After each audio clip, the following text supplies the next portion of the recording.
75% जाचक आणि शिक्षण शुल्कावर लावण्यात आलेली मर्यादा हा बहुजन समाजातील विद्यार्थ्यांना परदेशी शिष्यवृत्तीपासून वंचित ठेवण्याचा सरकारचा डाव आहे, असा आरोप ओबीसी युवा अधिकार मंच व युवा ग्रॅज्युएट्स फोरमतर्फे आज संविधान चौकात पालक व विद्यार्थ्यांचे धरणे आंदोलन करण्यात आले।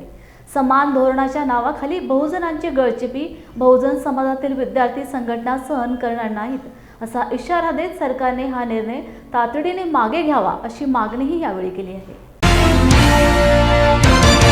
अरे जय जय जय जय जय भीम, जय भीम जय भीम। अरे जय सावित्री जय भीम, जय भीम जय भीम। अरे जय फूले जय भीम। ये आंदोलन करने का मेन उद्देश्य हमारा ये है कि महाराष्ट्र सरकार ने कुछ नियम लाए हैं फॉरेन एजुकेशन स्कॉलरशिप के लिए, जो नियम SC ST OBC VJNT और ओपन के लिए भी है। और ये सारे नियम फॉरेन एजुकेशन स्कॉलरशिप में स्टूडेंट को किस तरह से कम स्टूडेंट जा सके उसके लिए है। जैसे कि फॉर एग्जांपल उन्होंने एक क्रीमी लेयर लाया है 8 लाख का।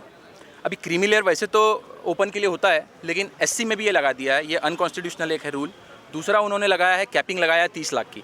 स्कॉलरशिप जो पहले मिला करती थी 60 से 70 लाख, अब उसको सीमित कर दिया गया है 30 लाख तक। 30 लाख में भी वो 12 लाख जो है वो सिर्फ लिविंग एक्सपेंसेस रहेंगे, यानी अगर फीस 60 लाख है बच्चे को सिर्फ 18 लाख मिल रहे हैं।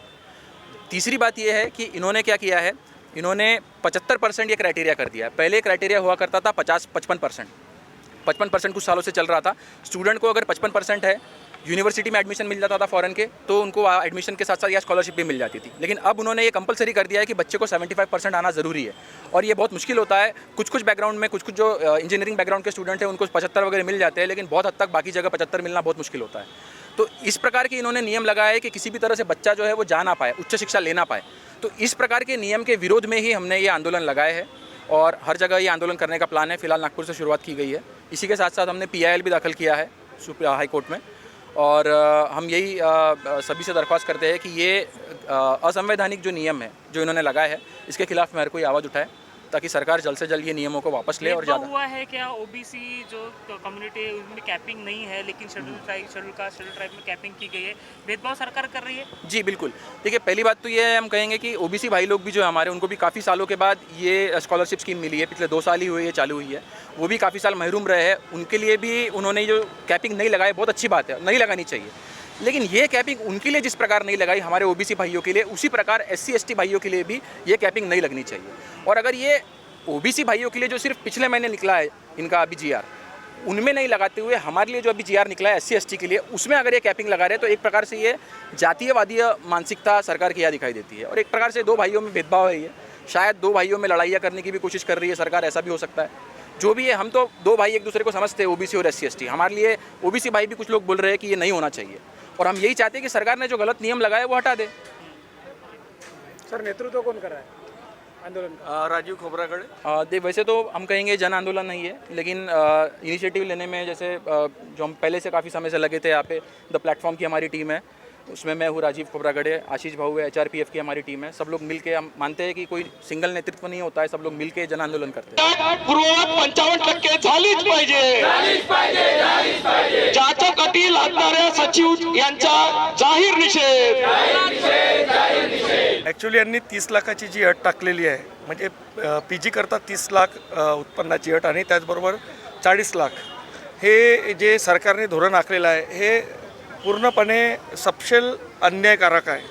त्याचं कारण असं आहे की ज्यावेळेस आम्ही सरकारपर्यंत कोणत्याही शैक्षणिक विषयावर जात असतो त्यावेळेस सरकार वित्त विभागाचा हवाला देते आणि वित्त विभाग पैसे नसल्याचा हवाला सामान्यांना देत असते। पूर्वी ह्याच स्कीम्स करता, म्हणजे परदेशी शिक्षणाकरता पूर्ण शिष्यवृत्ती मिळायची, त्या शिक्षण शुल्कापासून तर निर्वाह भत्तापर्यंत पूर्ण द्यायचे। म्हणजे विद्यार्थ्याची फीस जर म्हणजे ट्युशन फी 65 लाख असायची तर 65 लाख सरकार द्यायची।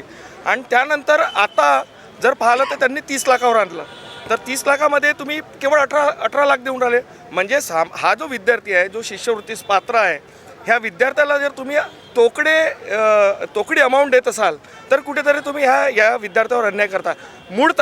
मूळतः 20,000 कोटीचा महाराष्ट्र शासनाचा बजेट आहे। 20,000 कोटीचा बजेट आहे, तर हा बजेट पर्टिक्युलरली SC कम्युनिटीवर खर्च व्हायला पाहिजे, कारण तो शेड्यूल कास्ट कम्युनिटीचा आहे। जर शेड्यूल कास्ट कम्युनिटीचा बजेट आहे तर विद्यार्थ्यांच्या शिक्षणावर तो बजेट खर्च झाला पाहिजे।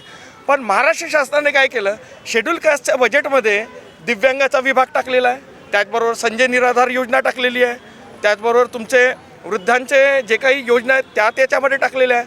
म्हणजे हा बजेट म्हणजे ह्या स्वतंत्र मंडळ असायला पाहिजे होते दिव्यांगाचे आणि ह्या सर्व बाबीचे, पण त्यांनी शेड्यूल कास्टमध्ये टाकले आणि वरून स्कॉलरशिप असो किंवा इतर कोणत्याही बाबी असो, आमच्याकडे वित्त पुरेसे नाही अशा प्रकारचा हवाला शासन नेहमी देत आलेला आहे. जर शासनाने पर्टिक्युलरली शेड्यूल कास्टचा बजेट जर शेड्यूल कास्टवर खर्च केला तर आज 75 विद्यार्थी आहे, 75 विद्यार्थ्याच्या जागी 750 विद्यार्थी फॉरेन एज्युकेशन घेऊ शकतील. त्यांना फॉरेन एज्युकेशन घेण्याला कोणत्याही प्रकारचा वित्त अडथळा येणार नाही. पण शेड्यूल कास्टमध्ये ज्या पद्धतीनं दिव्यांग आणि संजय निराधार योजना ह्या सर्व योजना टाकलेल्या आहेत, कारण दिव्यांग हा केवळ अनुसूचित जातीचा नाही तर संपूर्ण दिव्यांग त्या ठिकाणी निर्णयात घेण्यात आलेले आहेत. तर मग हा दिव्यांगाकरता जो बजेट असतो तो वेगळा बनायला पाहिजे. आणि हे जे ज्याच्यासाठी लादले 75% जर तुम्ही लादलेले आहेत तर एक विद्यार्थी जेव्हा 10व्या वर्गामध्ये 50% घेतो आणि तो खूप अभ्यास करतो आणि मग 12वीमध्ये तो पासच घेतो आणि मग खूप अभ्यास करतो आणि ग्रॅज्युएशनमध्ये 75 घेतो, तर ग्रॅज्युएशनमध्ये जरी त्याने 75 घेतले पण मागचे जे 55 आणि 65 जे होते ते कन्सिडर होणार नाही, म्हणजे तो उच्च शिक्षणापासून आणखी वंचित होणार. आणि हे हेतुपुरस्सर मी तर म्हणणार की शिंदे, फडणवीस आणि पवार सरकारने रचलेलं षडयंत्र आहे. आणि हे अन्यायकारक हे अन्याय अनुसूचित जाती जमाती आणि OBCच्या विद्यार्थ्यावर हे सरकार करत आहे. आम्ही नक्कीच जर सरकारने या विषयावर कोणतीही दखल घेतली नाही तर आम्ही त्यांना मताच्या रूपात आम्ही काय करू शकतो ते त्यांना आम्ही दाखवणार.